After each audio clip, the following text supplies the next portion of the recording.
Bangla academy ভাষা আন্দোলন এবং বাঙালি জাতিসত্তার উন্মেষে এক চিরন্তন অবিনাশী প্রতীক।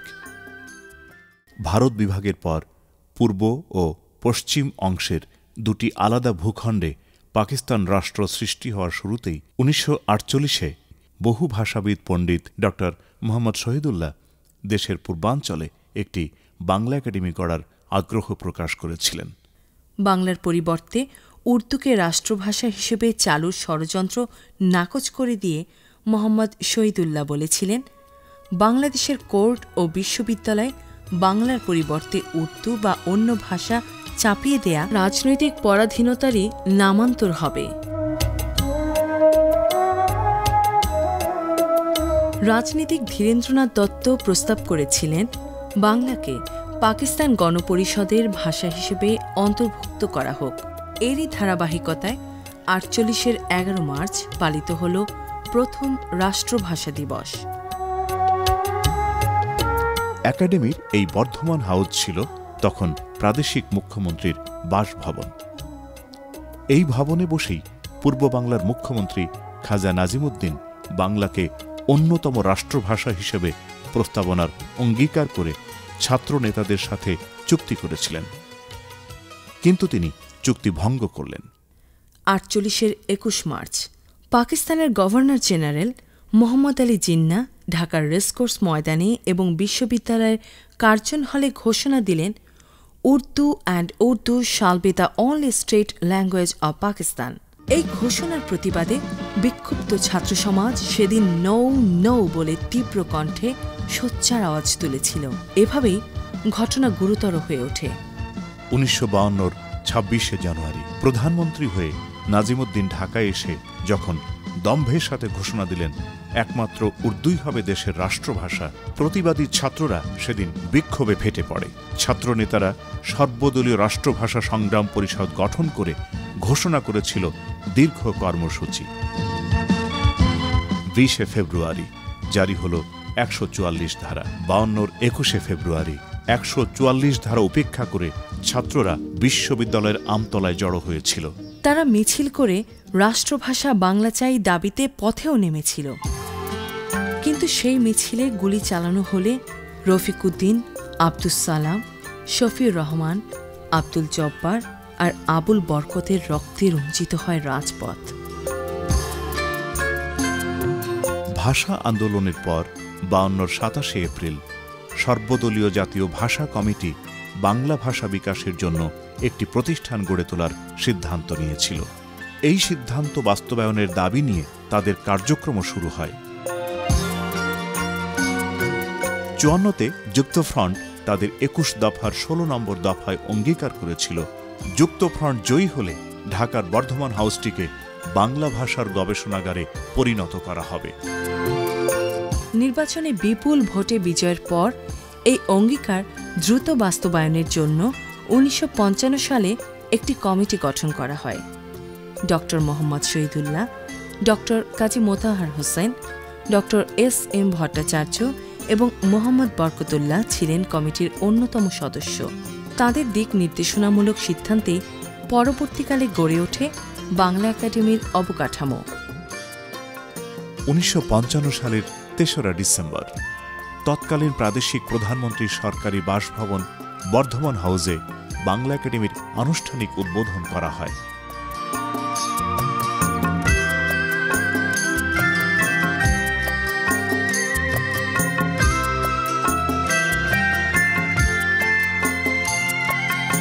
বাংলা একাডেমির বিশেষ কর্মকর্তা হিসেবে প্রথম দায়িত্বপ্রাপ্ত হন মোহাম্মদ বরকতুল্লাহ। 1956 সালে ড এনামুল হক একাডেমির পরিচালকের দায়িত্ব পান।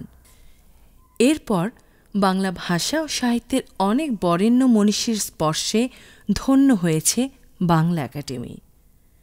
একাডেমিকে দেওয়া হয় একটি স্বায়ত্তশাসিত প্রতিষ্ঠানের মর্যাদা।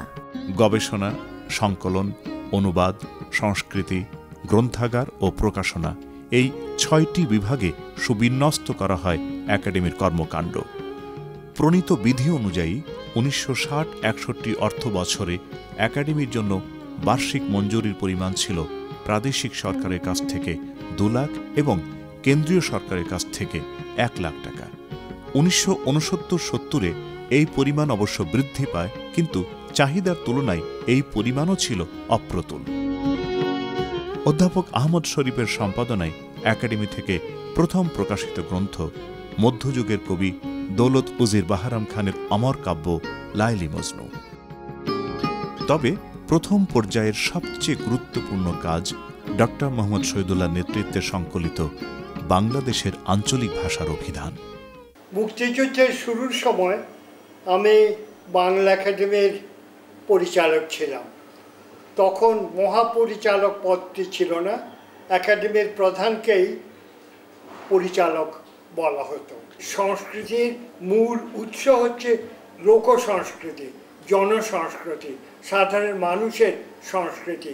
আমাদের বাউল গান এবং আমাদের লোকনৃত্য, এই সব কিছু মিলে বাঙালি সংস্কৃতি গড়ে ওঠে এবং শক্তিশালী হয়। বাংলা একাডেমির সেই প্রয়াস সেই প্রথম দিনে আমি যখন পরিচালক ছিলাম তখন ছিল এবং তারপরেও সেটা অক্ষুণ্ণ রয়েছে। এখন আমরা দিন রাত কাজ করে চলেছি যেন বাঙালির মুক্তিযুদ্ধের যে মূল্যবোধগুলি ছিল, যা বঙ্গবন্ধু তার 4 রাষ্ট্রীয় মৌলিক স্তম্ভ হিসেবে চিহ্নিত করেছিলেন, সেই পথ ধরে যেন বাংলা একাডেমি সামনের দিকে এগিয়ে যেতে পারে এবং দেশের শিল্প সাহিত্য সংস্কৃতিকে সমৃদ্ধ করার পাশাপাশি সাধারণ মানুষের জীবনের মান উন্নয়নে যেন কিছু ভূমিকা রাখতে পারে। 1971-এ মহান স্বাধীনতার পর বদলে যায় বাংলা একাডেমির প্রাতিষ্ঠানিক কাঠামো। বাংলা উন্নয়ন বোর্ডকে যুক্ত করা হয় বাংলা একাডেমির সঙ্গে। একাডেমির পরিচালকের পদটি মহাপরিচালকের পদে উন্নীত করা হয়। বাংলা একাডেমিতে চালু করা হয় 2টি নতুন বিভাগ, পাঠ্যপুস্তক এবং ফোকলোর। উল্লেখযোগ্য কাজও হয় এই 2টি নতুন বিভাগে।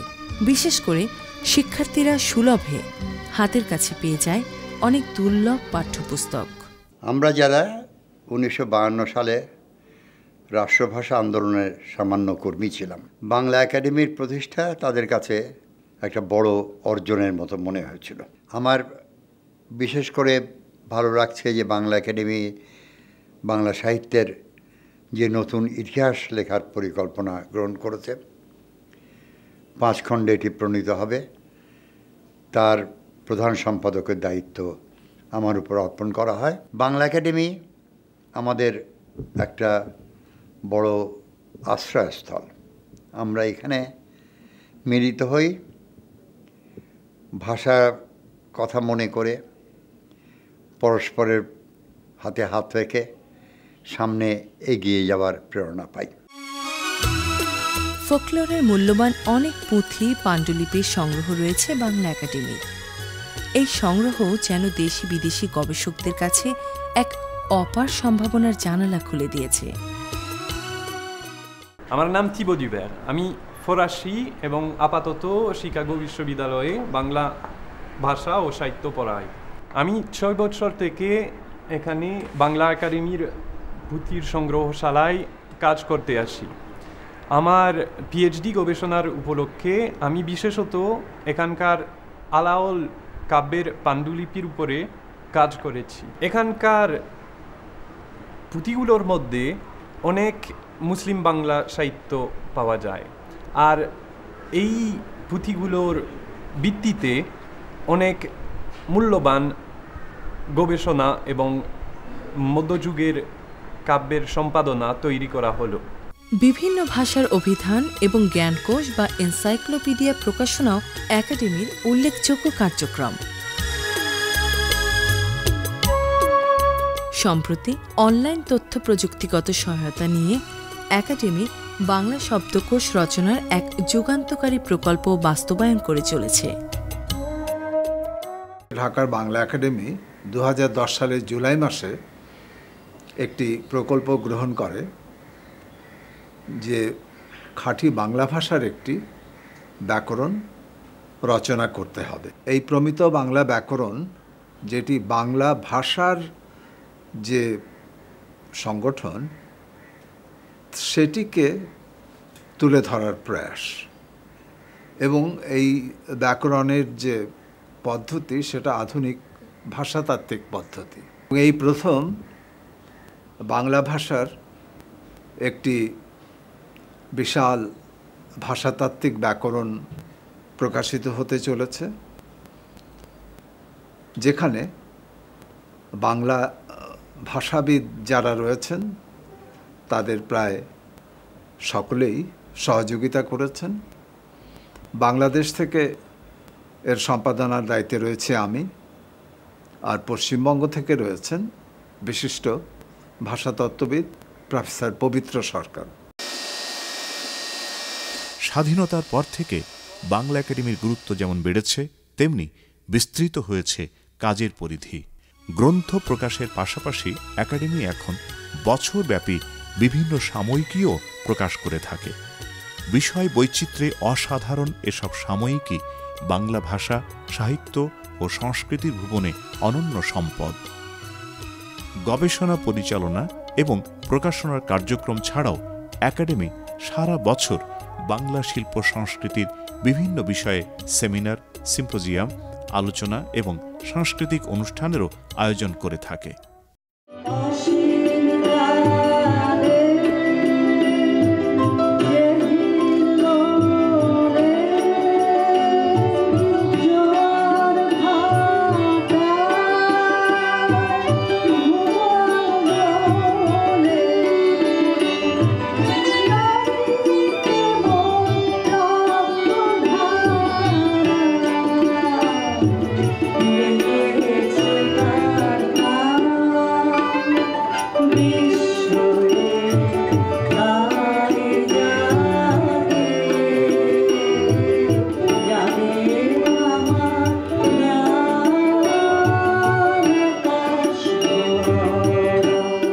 নিরবচ্ছিন্ন অনুশীলন আর গবেষণা বাংলা ভাষা এবং সংস্কৃতির পরিধিকে আজ দেশের গণ্ডি ছাড়িয়েও অনেক দূর পর্যন্ত বিস্তৃত করেছে।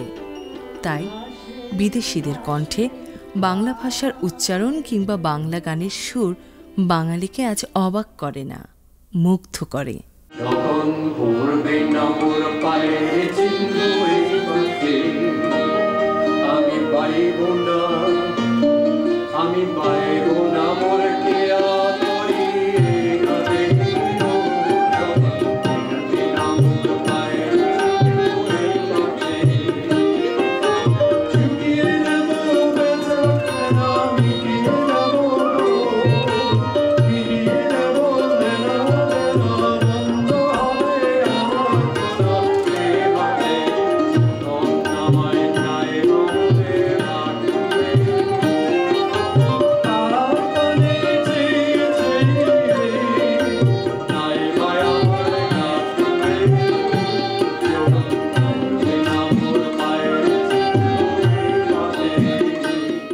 একাডেমির অন্যান্য কর্মসূচির মধ্যে রয়েছে তরুণ লেখকদের জন্য বিশেষ প্রকল্প, গবেষণা বৃত্তি, সরকারি বেসরকারি প্রতিষ্ঠানে কর্মরতদের জন্য কম্পিউটার ট্রেনিং ও Bangla word processing course. Bangla academy প্রতিষ্ঠিত হয়েছিল একটি বিশেষ অর্ডিন্যান্সের মাধ্যমে। ডক্টর এনামুল হক দায়িত্ব নিয়েছিলেন বাংলা একাডেমির পরিচালকের, এবং তিনি এসে প্রথম যে কাজটি, মানে উল্লেখযোগ্য যে কাজটি তিনি করেছিলেন, তা হলো এই বাংলার একাডেমির সেই অভিধান, যে অভিধানের নাম আঞ্চলিক ভাষার অভিধান ছিল না, ছিল ব্যবহারিক বাংলা অভিধান। তার প্রথম খণ্ড ছিল আঞ্চলিক, দ্বিতীয় খণ্ড হবে ব্যবহারিক, তৃতীয় খণ্ড হবে সাহিত্যকোষ। বাংলা একাডেমি সাহিত্য পুরস্কারও বিশেষ মর্যাদার দাবিদার। বাংলা একাডেমি বেশ কটি পুরস্কারও পরিচালনা করছে। এর মধ্যে আছে সাদত আলী আখন্দ সাহিত্য পুরস্কার, কবির চৌধুরী শিশু সাহিত্য পুরস্কার, মেহের কবির বিজ্ঞান সাহিত্য পুরস্কার, মজহারুল ইসলাম কবিতা পুরস্কার, হালিমা শরফুদ্দিন বিজ্ঞান লেখক পুরস্কার। এসব পুরস্কার বাংলা ভাষা ও সাহিত্যের প্রণোদনা সৃজনে পালন করে চলেছে এক গুরুত্বপূর্ণ ভূমিকা। আমি বাংলা একাডেমিতে দীর্ঘ 34 বছর চাকরি করেছি। 1970 সালের 2রা জুলাই গবেষণা সহকারী হিসাবে বাংলা একাডেমিতে যোগদান করি। 2004 সালে আমি অবসর গ্রহণ করি। বাংলা একাডেমির এই দীর্ঘ চাকরি জীবনের পুরোটা সময় আমার জীবনে একটি অভিজ্ঞতার সঞ্চয়, শেখার সঞ্চয়, জানার সঞ্চয়, এবং আমি মনে করি বাংলা একাডেমি আমার জন্য ছিল একটি বিশাল পাঠশালা।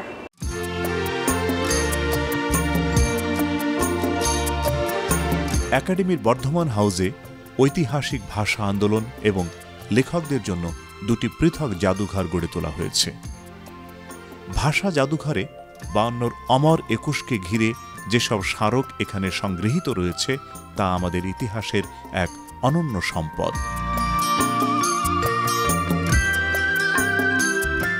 লেখক জাদুঘরে রয়েছে বরেণ্য বাঙালি মনীষীদের অসংখ্য প্রতিকৃতি।